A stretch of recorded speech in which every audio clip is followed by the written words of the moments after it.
మొక్కజొన్నలతో కరకరలాడుతూ ఎంతో రుచిగా ఉండే గారెలను ఎలా చేసుకోవాలో ఈ వీడియోలో చూద్దాము. ఇవి చేసుకోవటానికి చాలా తక్కువ సమయం పడుతుంది. పప్పుచారుతో పాటైనా సాయంత్రం సమయంలో స్నాక్గా అయినా ఇవి చాలా బాగుంటాయి. వీటి కోసం ముందుగా మొక్కజొన్న గింజలను తీసుకోవాలి. ఇవి స్వీట్ కార్న్ కాదండి, మామూలు మొక్కజొన్నలే. నేను 4 మొక్కజొన్నలను వలిచి గింజలు తీసుకున్నాను. ఇవి మరీ లేతగా కాకుండా కాస్త ముదురుగా ఉంటేనే బాగుంటుంది. మీరు తీసుకునే మొక్కజొన్న గింజలు గట్టిగా ఉన్నాయి అనిపిస్తే ఒక 2 గంటల పాటు నానబెట్టి నీళ్ళన్నీ వడకట్టి అప్పుడు మిక్సీలోకి వేసుకోండి. నేను ఇక్కడ నానబెట్టకుండానే వేసుకుంటున్నాను. దీనిలో ఒక అంగుళం అల్లం, ఒక 5-6 వెల్లుల్లి రెబ్బలు, 6-7 పచ్చిమిర్చిని వేసుకోండి.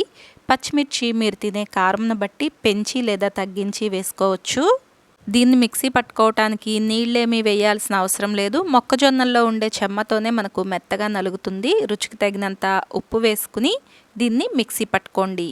ఇది మరీ మెత్తగా కాకుండా వీడియోలో చూపిస్తున్నట్లుగా ఇలా కాస్త బరకబరకగా ఉండేలాగా మిక్సీ పట్టుకుని తీసుకోవాలి. ఇలానే మిగిలిన మొత్తం గింజలను కూడా మిక్సీ పట్టుకుని ఒక గిన్నెలోకి తీసుకోండి. తర్వాత ఒక స్పూన్ జీలకర్ర, 2 ఉల్లిపాయల సన్నటి తరుగు, ఓ గుప్పెడు కొత్తిమీర తరుగు, 2 స్పూన్ల శనగపిండి, 1 స్పూన్ బియ్యపిండిని వేసుకోండి. ఈ మొత్తాన్ని కలిసేలాగా ఓసారి బాగా కలుపుకోండి.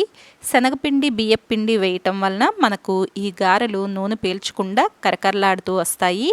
ఈ పిండి వచ్చేసి పల్చగా కాకుండా ఇలా గట్టిగా ముద్దలాగా ఉండాలి. ఈ మొత్తాన్ని బాగా కలిసేలాగా కలుపుకున్న తర్వాత ఓ కవర్ పైన కొద్దిగా నూనె రాసుకుని తీసుకోండి. కలిపి పెట్టుకున్న పిండిలో నుండి కొద్దిగా తీసుకుని ఈ కవర్ పైన వేసుకుని మనం గారెలు ఎలా చేసుకుంటామో అలా చేసుకోవాలి. ఇవి మరీ పల్చగా కాకుండా కాస్త మందంగా ఉండేలాగా చూసుకోండి.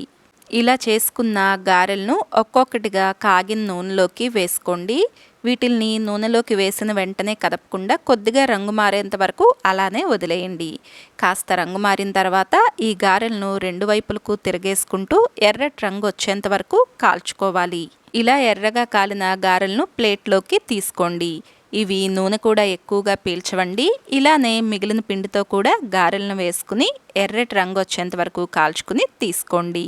అంతేనండి, ఎంతో రుచిగా కరకరలాడే మొక్కజొన్న గారెలు తయారైపోతాయి. మరి ఈ వీడియో నచ్చిందా? అయితే తప్పకుండా లైక్ చేసి షేర్ చేయండి. ఛానల్ను సబ్స్క్రైబ్ చేయండి.